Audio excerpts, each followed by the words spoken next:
С момента появления в попутчиках Олега мое путешествие стало носить несколько прямолинейный и скучноватый характер. Я просто ехал по направлению к дому, без каких-либо отклонений. И дорога по окружающему ландшафту стала больше похожа на нашу, привычную, европейскую. В Хакасию, куда я хотел сделать крюк и где меня ждали, да простит меня Максим, я, понятно, не поехал. Ведь это еще 1500 километров с человеком немолодым и нездоровым, как я успел заметить. Было бы мне и ему в мучение. Ничего, заеду в другой раз. Как раз в Монголию и намереваюсь поехать в следующем году.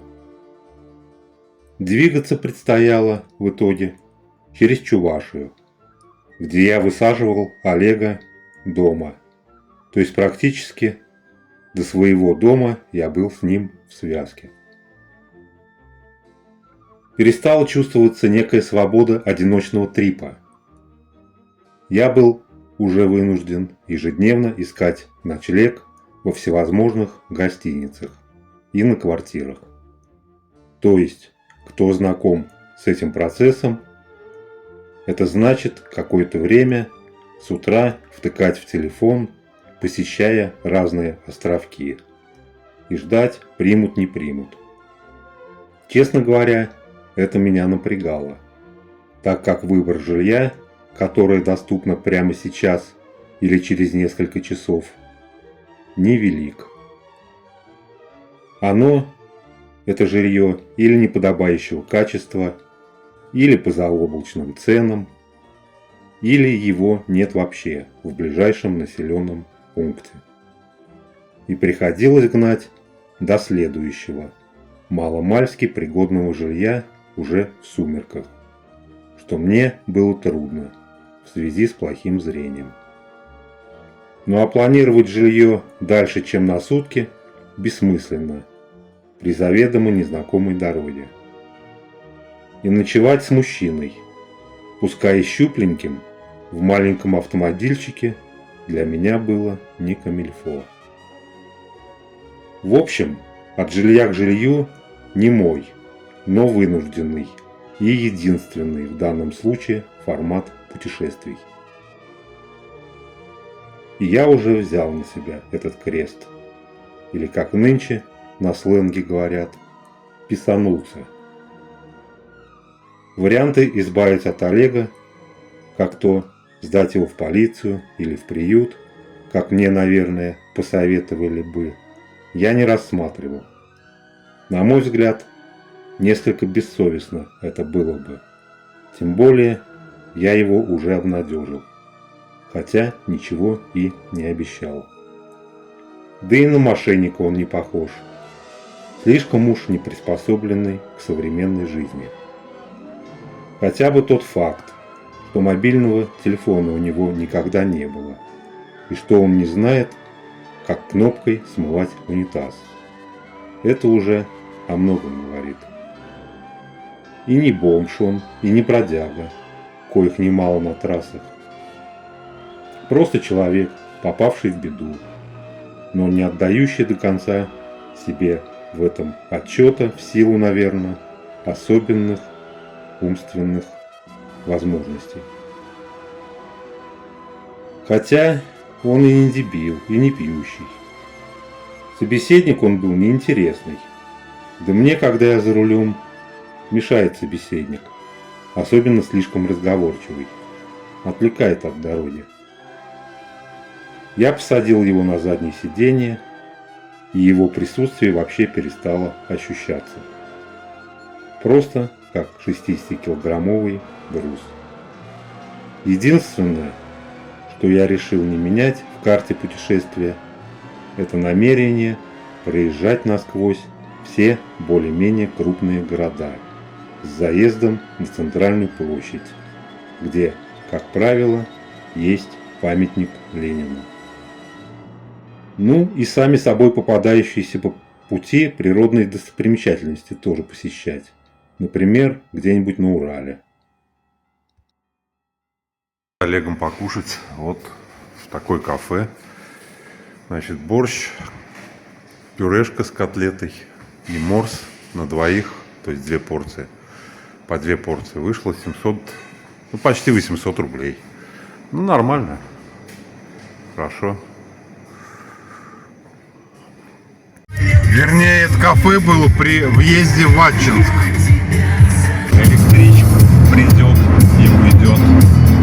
Я останусь на несколько дней, чтобы время прошло без забот, чтобы встретиться с феей своей, чтобы время прошло без забот, чтобы встретиться с феей своей. Сейчас остановились. Вот, от трассы недалеко. Отдохнуть. Смотрюсь, какое-то горнодобывающее предприятие. Ну, скорее всего, карьер просто. Щебенку добывают, наверное.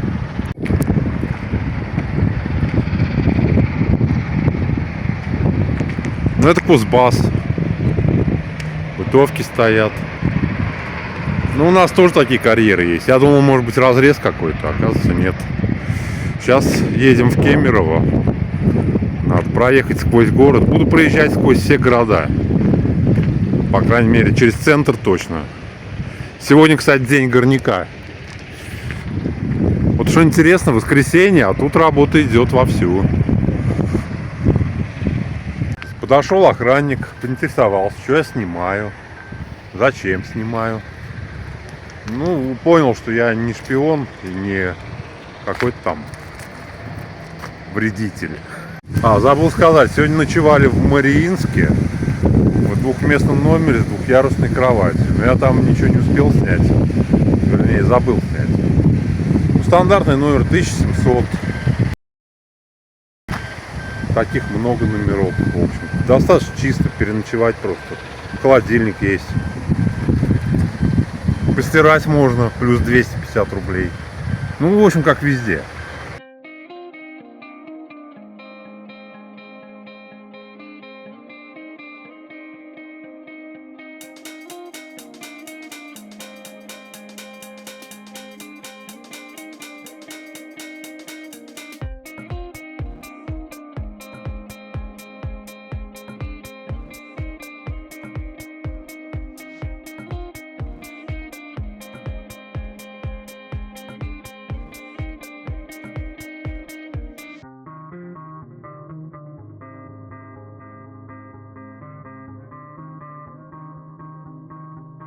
Центр Кемерово. Идем гулять с Олегом.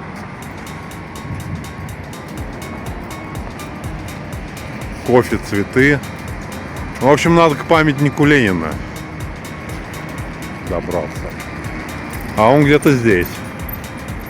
О, сразу видно. Сегодня день горняка. Фладе. Это площадь Ленина.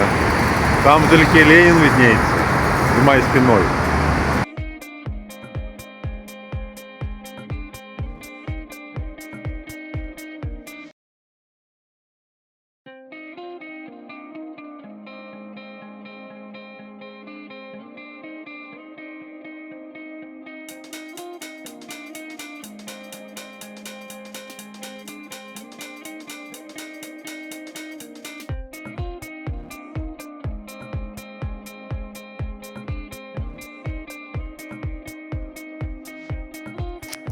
Вот такая офигенная студия нам досталась с Олегом. Здесь душ. Ну а что тебе, джакузи надо? О, стиральная машинка есть.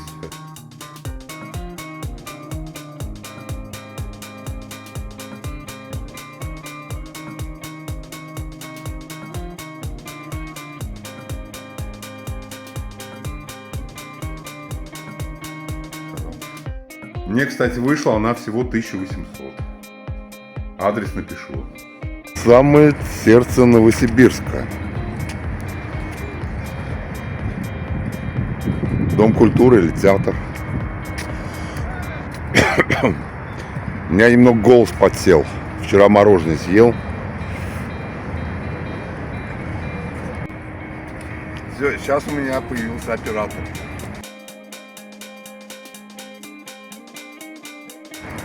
Шикарное здание.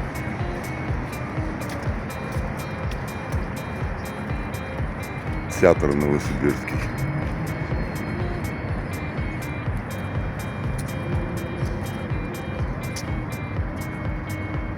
Тут памятник Ленину, еще троим, он, видишь?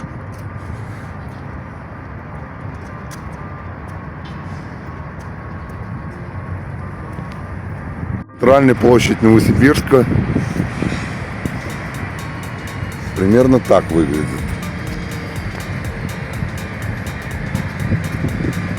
Тут не просто Ленин, тут скульптурная композиция целая.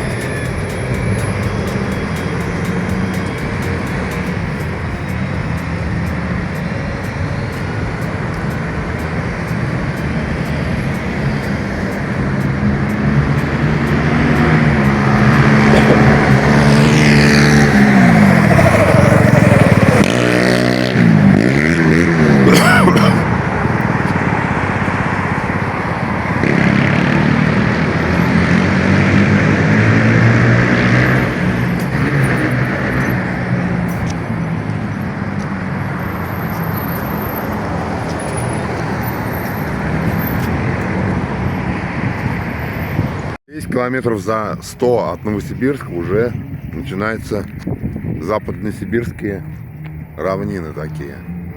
Болот пока еще не видно, но редколесье. Березы в основном нечастые. Вот трасса. Достаточно нагруженная такая она.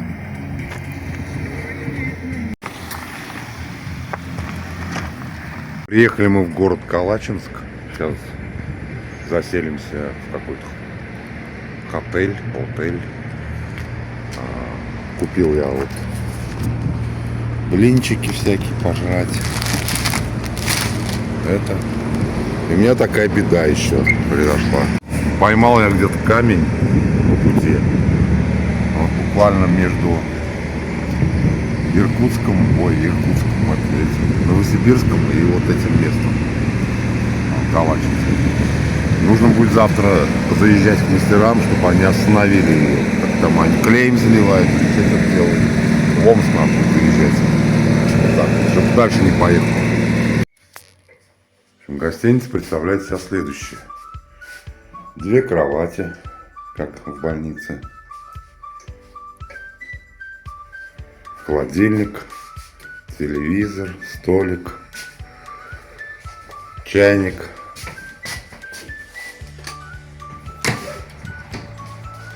Унитаз, даже ванна. Ну, ремонт хороший, скажем так, чистенько. Но цена 2600. Коридорный тип.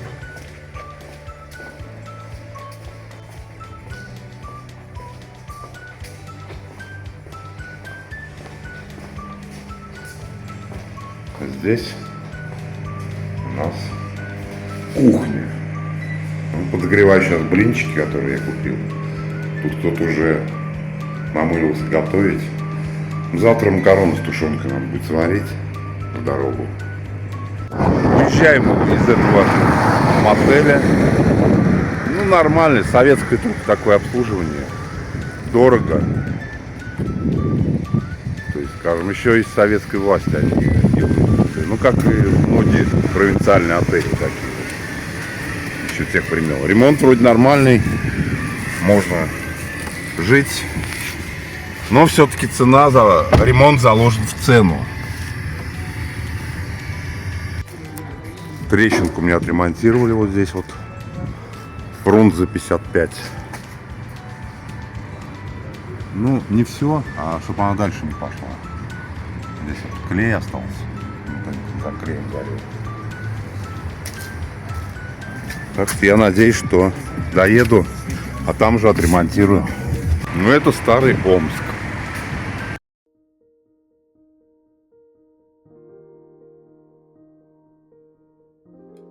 Помимо центра города, я хотел бы еще посетить могилу уроженца Омска, русского поэта, известного в определенных кругах, Игоря Федоровича Летова. Он для меня не кумир и не образец для подражания.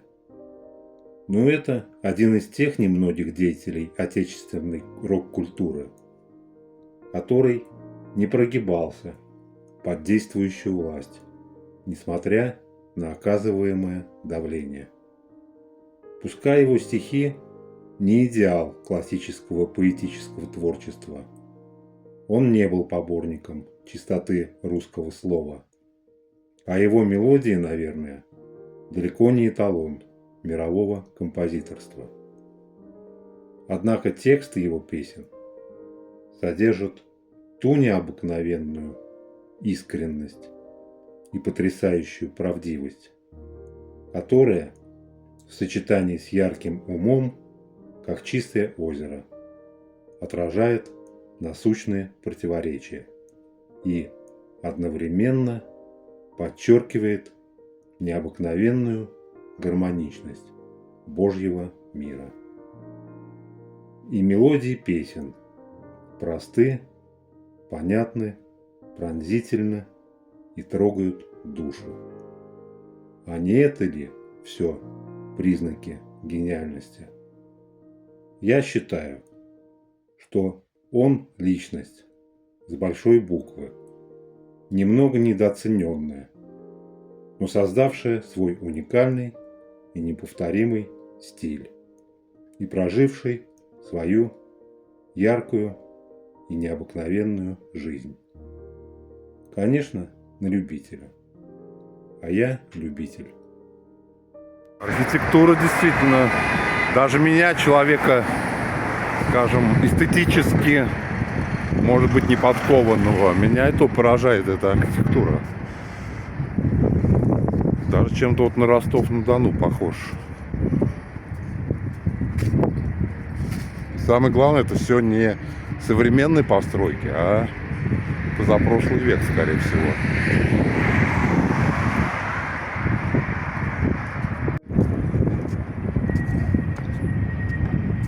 Вот памятник Ленину.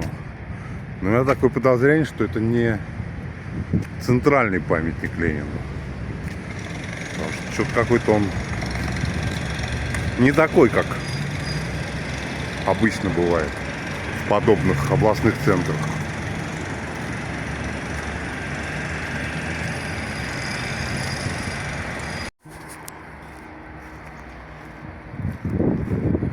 Это стена Егора Летова. Граффити, композиция.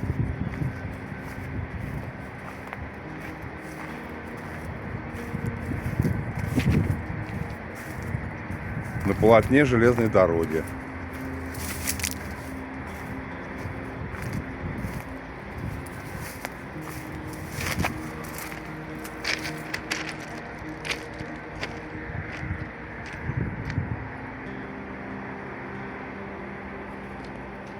Сейчас на Старо-Восточном кладбище город Омск. Ищем могилу Егора Летова. Где-то вот здесь рядом, между 3-м и 4-м кварталом или проездом. Ну, там протоптанная дорожка, я думаю, что не ошибусь. 3-я аллея. Здесь заворачивайте.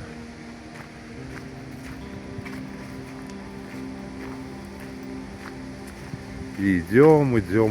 Тоже искал. Ну, тут тропинка протоптана.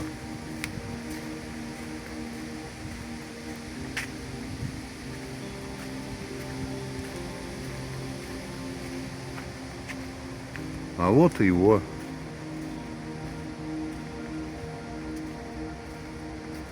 могила Егорушки.